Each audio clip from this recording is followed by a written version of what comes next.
दूध मत पीना पैकेट वाला, मत पीना। ये मेरी पर्सनल एडवाइस है तुमको, दूध मत पीना पैकेट वाला, पीना ही मत। और ये बात सर ने पैकेट वाला पानी खोलते हुए कही। वाह वाह वाह वाह। एकदम सिंपल तरीका है, 1 मिनट लगता है ग्रुप पता करने में किसी के ब्लड ग्रुप को। पहले तो हम ये आपको बता देते हैं डॉक्टर कैसे चेक करता है। आपका 1 बूंद ब्लड निकालता है, उसको 2 शीशे के ऊपर रख के उसको पतला करता है और माइक्रोस्कोप से देख के आपको बता देता है।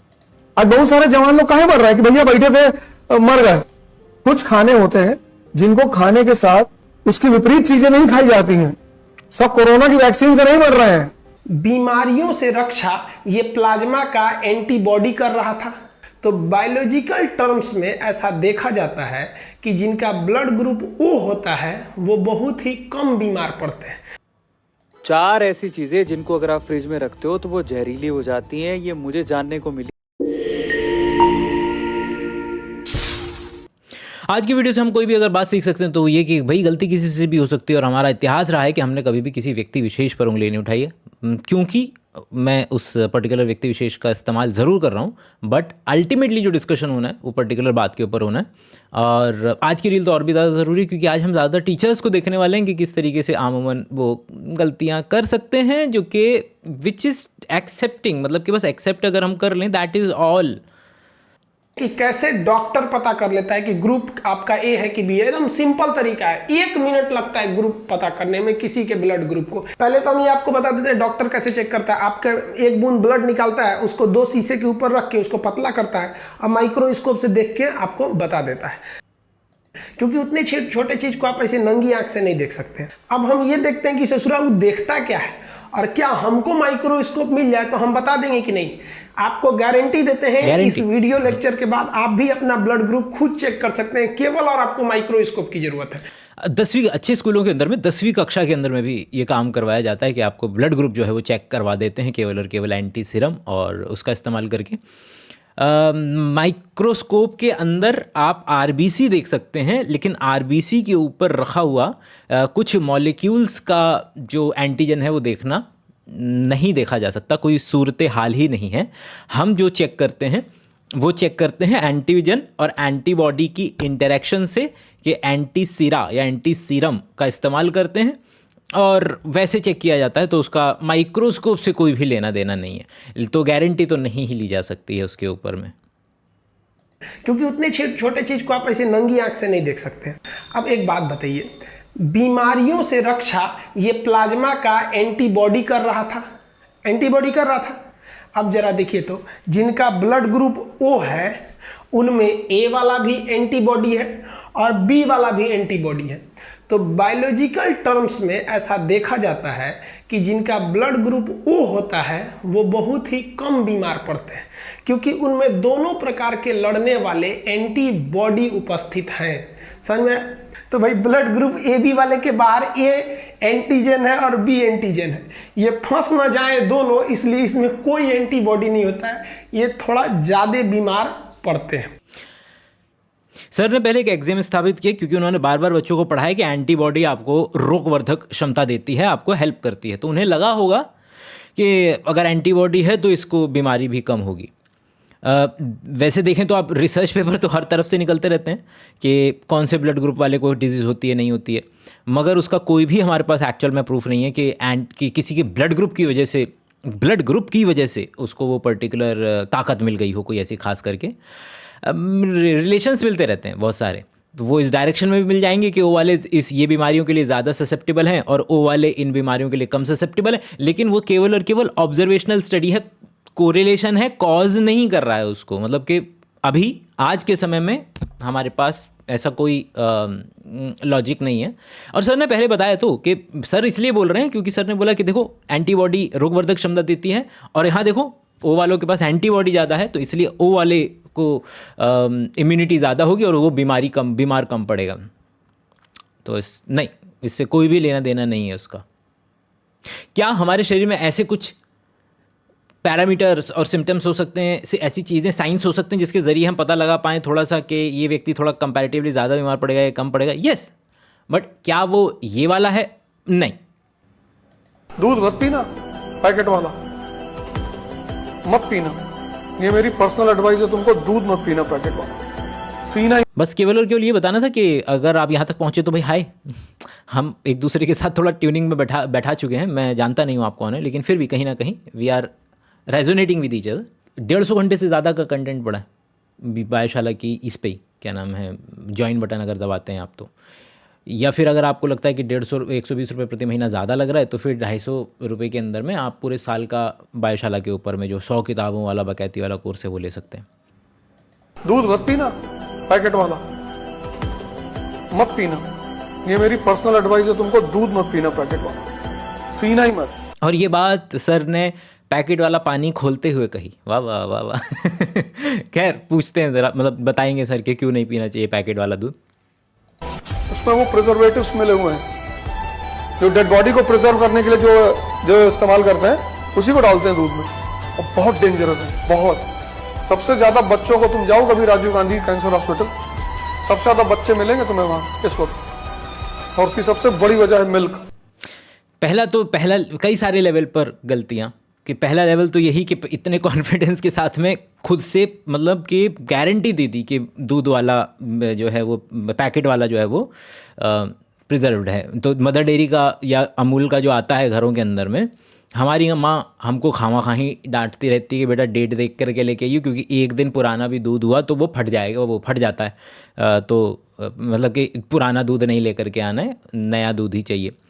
और अगर कोई संभावना है भी ना, तो वो इस पर्टिकुलर डायरेक्शन में जाती है कि जब हम कहते हैं कि दूध उबालने को लेकर के, जब हम पर्टिकुलर डेयरी वगैरह से दूध लेकर के आते हैं तो ऊपर से बैक्टीरिया लोगों के हाथ वाथ लग रहे होते हैं उसके अंदर में, उस दूध को अच्छे तरीके से उबालना बड़ा ज़रूरी है, वरना वो संभावना रहती है उसके अंदर में कि बैक्टीरिया वगैरह मरेंगे नहीं। लेकिन जो आता है वो पास्चराइज्ड आता है पहले से, तो वो आप चाहें तो बग़ैर उबाले पागलों की तरह उसको पिया जा सकता है। दूसरा मतलब कि ये बोल देना कि इसके अंदर में तो जो मरी हुई, मतलब जन्म जन्मांतर से ये पर्टिकुलर दलीलें दी जा रही है ना कि इसके आदमी जब मर जाता है तो उसकी बॉडी को प्रिजर्व, आपने देखा है कि एक तो प्रिजर्व जब व्यक्ति कोई मर रहा होता है तो उसकी बॉडी लंबे सड़े ना, उसके लिए उसको ठंडे में रख देते हैं, और अगर आप उसका इस्तेमाल करने वाले हैं एज अ मेडिकल स्टूडेंट तब जा कर के कुछ उसके अंदर में होगा तो होगा। बाकी जो हम ज़्यादातर लेवल पे कोशिश करते हैं चीज़ों को प्रिजर्व करने की, वो आपका चीज़ों को फ्रीज़ कर दो, आप फ्रोज़न वेजिटेबल्स, या फिर टेम्परेचर करने के बाद आपके घर के अंदर का फ्रिज, और तो fridge itself is a preservative, क्योंकि वो उसको प्रिजर्व कर रहा है थोड़े लंबे समय के लिए, बट इसका कोई दूर दूर तक रिलेशनशिप नहीं है कि मुर्दा लोगों को मारने के लिए, वो प्रिजर्व करने के लिए जो केमिकल का इस्तेमाल होता है वो दूध के अंदर में डल रहा है। हम कह रहे हैं पीना ही मत, और ये बात सर ने पैकेट वाला पानी खोलने के बाद कही। आज बहुत सारे जवान लोग काहे मर रहे हैं कि भैया बैठे थे मर गए। कुछ खाने होते हैं जिनको खाने के साथ उसकी विपरीत चीजें नहीं खाई जाती हैं। सब कोरोना की वैक्सीन से नहीं मर रहे हैं। जैसे कटहल जो पका होता है, जब आप उसको खाते हो उसके साथ बहुत सारी चीजें तुरंत 4 घंटे तक नहीं खानी चाहिए, वो तुरंत पेट में जहर हो जाता है। ये चल रहा है, जन्म जन्मांतर से चल रहा है ये आर्ग्यूमेंट कि जी पेट में जाकर के जहर बन जाती हैं। हम मॉलिक्यूल के लेवल पे पहुंच चुके हैं, हम ये इतने बहुत सटीक लेवल पे पहचान सकते हैं मॉलिक्यूल को कि क्या बन रहा है, क्यों नहीं बन रहा है। क्या कुछ फूड कॉम्बिनेशन ऐसे होते हैं जिनसे थोड़ी सी प्रॉब्लम हो सकती है? यस। क्या वो ये वाले होते हैं जो सर बता रहे हैं कि इसके साथ नहीं, वो ज़्यादातर केसेस में नहीं मिलेंगे आपको, कि जिस तरीके से लोग बोलते हैं कि दही दूध में नमक नहीं डालना, लाइक वेटिलिगो हो जाएगा, गलत बोलते हैं कि इसके साथ दही में नमक मत डालना, मतलब चलता रहता है, बहुत सारी लिस्ट है।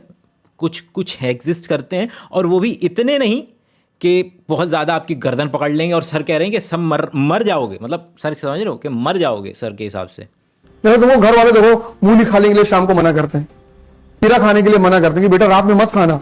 मूली, राजमा, छोले, वो ऐसे पर्टिकुलर मॉलिक्यूल जिनके बाद लोगों को अक्सर गैस बनती है, उसका जो एक्चुअल कारण है वो ये, क्योंकि उसके अंदर में कुछ ऐसे मॉलिक्यूल्स एग्जिस्ट करते हैं, ऐसे शुगर के लंबे कार्बोहाइड्रेट मॉलिक्यूल एग्जिस्ट करते हैं जो हम नहीं खाते हैं, हम नहीं पचा सकते, लेकिन वो पेट के बैक्टीरिया खाते हैं, खूब मज़े से खाते हैं, और खूब मज़े से खाते हैं तो खूब पार्टी करते हैं, और खूब पार्टी करते हैं तो वो लोग जब चीज़ों को मेटाबोलाइज करेंगे तो गैसेस बना सकते हैं, तो वहाँ पर गैसेस इस तरीके से बन सकती हैं जो कि उनके लिए एक्चुअल में थोड़े से, अगर थोड़ी सी आप गैस सहन कर सकते हैं थोड़ी सी, तो उनके लिए पार्टी करवा दिया आपने एक तरीके से, अपना माइक्रोबायोम एक्चुअली सही कर लिया। वो प्रीबायोटिक था, जो कि प्रीबायोटिक वो होती हैं चीज़ें जो आपके बैक्टीरिया के लिए खाने का काम करती है। तो जो छिलके हैं राजमा के या इस तरीके की, जिनसे ज़्यादा लोगों को कंपैरेटिवली गैस बनती है ज़्यादातर केसेस के अंदर में, बट अगेन इतना अगर वो व्यक्ति जो डिपेंड कर सकता है, बट आई डोंट थिंक कि वो इतनी ज़्यादा हालत होती है लोगों की कि इधर मूली खाई और सुबह मर गए, और वो हम बोल देंगे कि जी ये व्यक्ति इसकी वजह से मरा है। लोग बोलते हैं कि ये बहुत सारे ऐसे खाने होते हैं जो बॉडी के अंदर में वात को बढ़ाते हैं, वायु को बढ़ाते हैं, और वो मतलब कि क्या है ना कि हर चीज़ का एक कुछ ना कुछ सत्य मिलेगा, इतना छोटू सा सत्य मिलेगा। जैसे कि लोग कहते हैं कि तासीर, कि इसकी तासीर गर्म, इसकी तासीर ठंडी, तो क्योंकि मिर्ची गर्म फील करवाती है, काली मिर्च गर्म फील करवाती है, अदरक गर्म फील करवाती है, उसकी वजह से लोगों को लगा कि अरे इन मॉलिक्यूल्स से तो गर्म फील हो रहा है, मतलब कि इनकी तासीर गर्म है। और ये कॉन्सेप्ट उन्होंने आग बंद करके सब पे लगा दिया। मिंट खाने के बाद या सुबह ब्रश करने के बाद आपको मालूम है कि वो पानी पीने पे ठंडा लगता है, तो लोगों को लगा अच्छा मिंट की तासीर ठंडी होती है, तो सबकी होती होगी, कुछ हर एक फूड की कुछ ना कुछ तासीर होती होगी। नहीं, हमको मालूम है कि जो जिसकी गर्म है वो क्यों है, उसका इतना स्पेसिफिक मालूम है कि इसका ये कैप्सिसिन मॉलिक्यूल ये फलां रिसेप्टर पे जाके बाइंड किया है, और जिसकी वजह से सेंसिटिविटी इंक्रीज़ कर गई है। आप कुछ हल्की सी भी गर्म चीज़ पियोगे तो वो और ज़्यादा तीखी लगेगी। कभी मिर्ची वाला पराठा खा रहे हो, साथ में चाय पी रहे हो गर्म, तो वो चाय पीने पे वो मिर्ची और ज़्यादा तीखी जो है मुंह के अंदर में लगती है। तो वी नो कि क्या काम कर रहा है और क्यों काम कर रहा है, उसको एक्स्ट्रापोलेट करके तासीर के अंदर में कन्वर्ट कर दिया गया। सेम गोज़ फॉर हेयर कि हमें आज मालूम है मॉलिक्यूलर लेवल पे कि कोई पर्टिकुलर गैस क्यों बन पाती है। जो हम बोलते हैं, पानी पीते हैं, मुंह इससे ही एक मिनिमम अमाउंट ऑफ गैस अंदर जाती है, कुछ बैक्टीरिया जो हैं वो बनाते हैं, उससे गैस बन सकती है। बट इसका ये कोई भी रिलेशनशिप नहीं है कि पूरी बॉडी के अंदर में आपके वायु बढ़ रही है, जो कि अक्सर आयुर्वेदा के फंडामेंटल कॉन्सेप्ट्स के अंदर में आता है कि वात पित्त कफ जो है आपका बढ़ गया है। 4 ऐसी चीजें जिनको अगर आप फ्रिज में रखते हो तो वो जहरीली हो जाती हैं, ये मुझे जानने को मिली तो मैंने सोचा मैं आपको भी बता दूं। सबसे पहले कभी भी व्यक्ति ऐसी बात बोले, उसको बोलो कि क्या है वो जहर क्या है। मैं बताते बताते थक गया हूँ, लेकिन मैं बताता रहूँगा जब तक मर नहीं जाता हूँ या जब तक पैसे आने बंद नहीं हो जाते, तब तक मैं बताता रहूँगा। क्या स्टेटमेंट? जहर रीला मतलब कि जहर मतलब कि वो चीज़ टॉक्सिक है आपके लिए। वो चीज़ किसी भी मॉलिक्यूल की इनहेरेंट प्रॉपर्टी नहीं है टॉक्सिक होना। ये चाय के ऊपर ये पी लोगे तो जहर बन जाएगी, इसके साथ वो खा लोगे तो जहर बन जाएगा। क्या है मतलब क्या? ओके फाइन, एग्रीड, मान लिया। क्या है वो जहर? हाँ होता है, लेकिन आपको कैसे पता? क्या एक्सपेरिमेंट किया था आपने जिसके ज़रिए आपको ये पता चला कि हाँ ये जहर है इस तरीके से?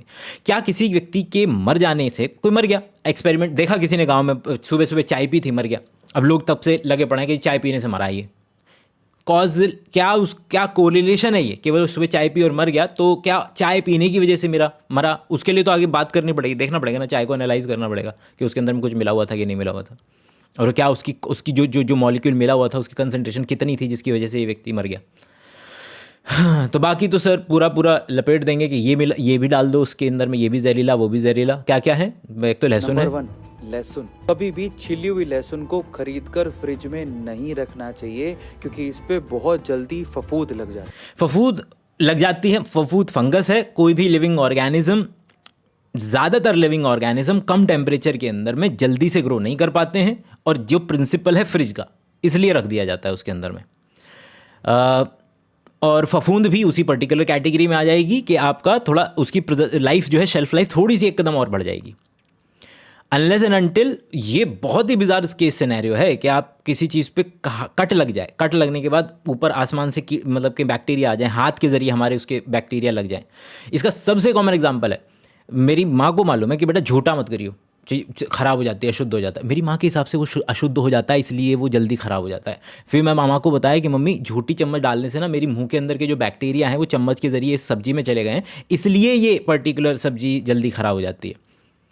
ये अशुद्ध, मतलब कि इसका उससे कोई लेना देना नहीं। अगर, और इसीलिए मम्मी बोलती शाम को कि वो सब्जी गर्म कर दे, मतलब ख़राब हो जाएगी वरना, तो उसको आप बहुत तगड़े तरीके से गर्म करते हैं, जो बैक्टीरिया अगर थोड़े से पनपे भी होंगे वो भी ख़त्म हो जाएंगे। अब बैक्टीरिया को ज़ीरो से शुरुआत करनी पड़ेगी उस पर्टिकुलर खाने के अंदर में, अगर उस खाने को बर्बाद करना है तो fridge as a basic concept Hindustan में औरतों को लिबरेट करने के लिए जो कुछ चुनिंदा चीज़ें एग्जिस्ट करती हैं, जिसमें कुकर आता है और फ्रिज आता है, वरना ये इनसे डेली जो है बनवाएं, डेली की डेली, कि हमें तो अभी की अभी चाहिए फ्रिज में रखा खाना। तो जी हमारे आयुर्वेद के टाइम पे फ्रिज नहीं था, आयुर्वेद में नहीं लिखा हो सकता कि फ्रिज गलत चीज़ इस्तेमाल मत करो।